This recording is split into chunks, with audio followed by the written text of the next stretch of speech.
Today I'm going to tell you a little bit about solution-focused therapy, but instead of me just rambling on for several minutes, I'm going to give you guys a therapeutic exercise that you can do at home that is based off solution-focused therapy.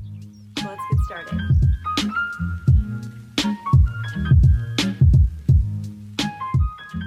So before we do the exercise, let's talk a little bit about what solution-focused therapy is.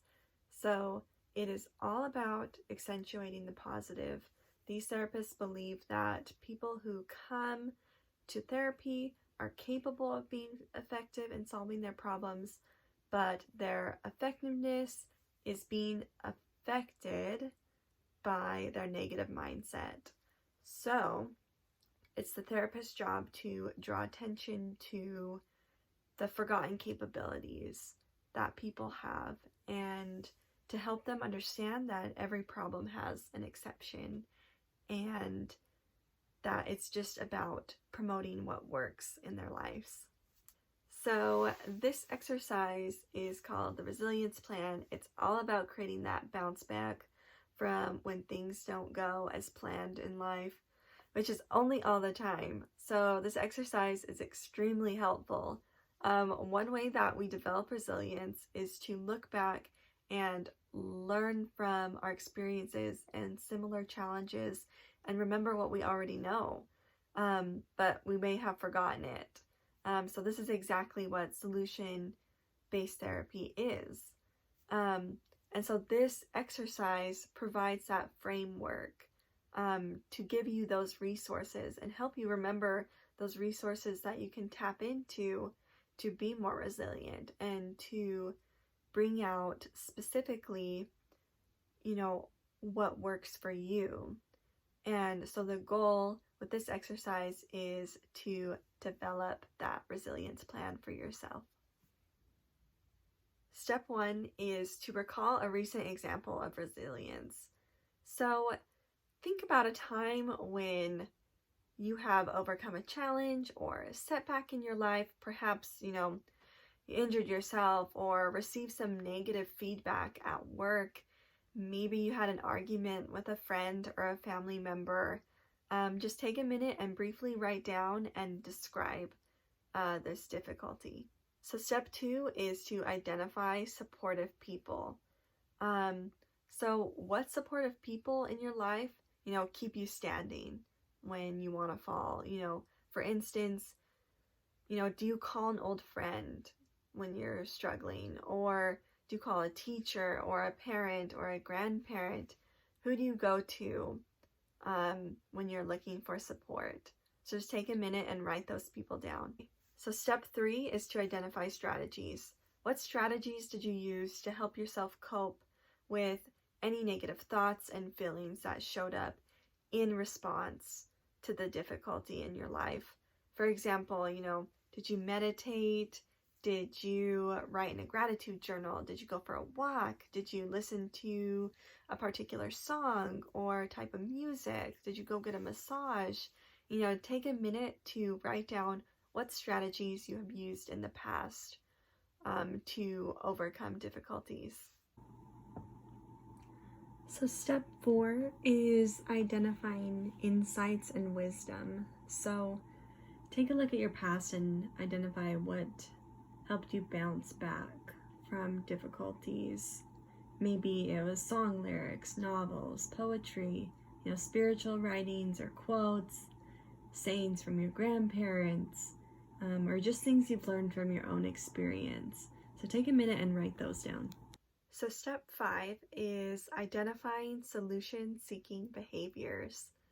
So just take some time to think, what solution-seeking behaviors have you displayed in the past? And, what has helped you actively deal with problems that you have dealt with? For example, did you problem solve? Did you seek out new information? Did you plan ahead? Did you negotiate? Did you speak up and voice your opinion? Or did you ask others for help? So take a time right now and write down all those solution-seeking behaviors that you have displayed in the past. Okay, so step 7 is applying the resilience plan to your current difficulty. Given the resources that have helped you in the past, look at how you could use the same or similar resources to help you now. So take some time and read through your resilience plan.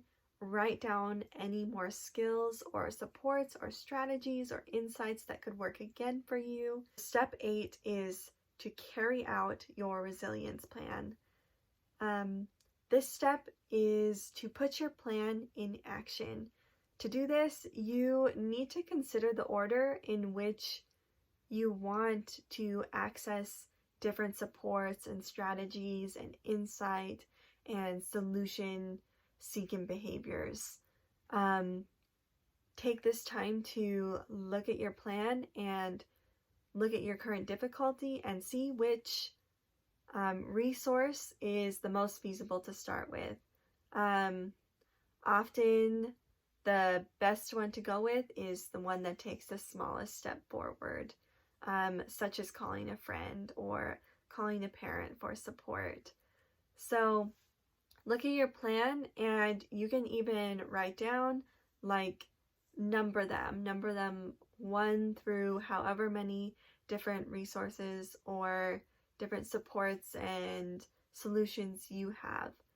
Then go ahead and take action with your first resource, and then continue to just work through all of those until you have overcome the difficulty. Step number 9 is to evaluate your resilience plan.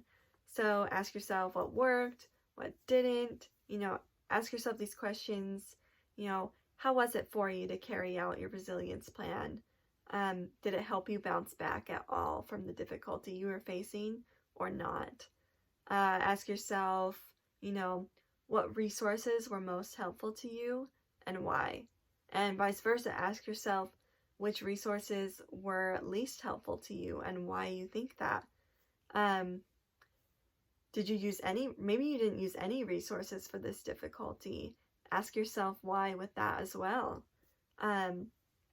Also take this time to ask yourself, is there anything you want to add? Is there anything you would add to your resilience plan? Anything that worked for you this time that you didn't consider prior to this difficulty? One of the last questions I want you to ask yourself is, in what other areas of your life could you reuse this same resilience plan? And how might that improve those aspects of your life as well? So take a minute and just write down the answers to all these questions and really think about it. All right, guys, hopefully this helped you create your own resilience plan. Hopefully this helps you solve problems in your life and realize that you already knew how to solve them.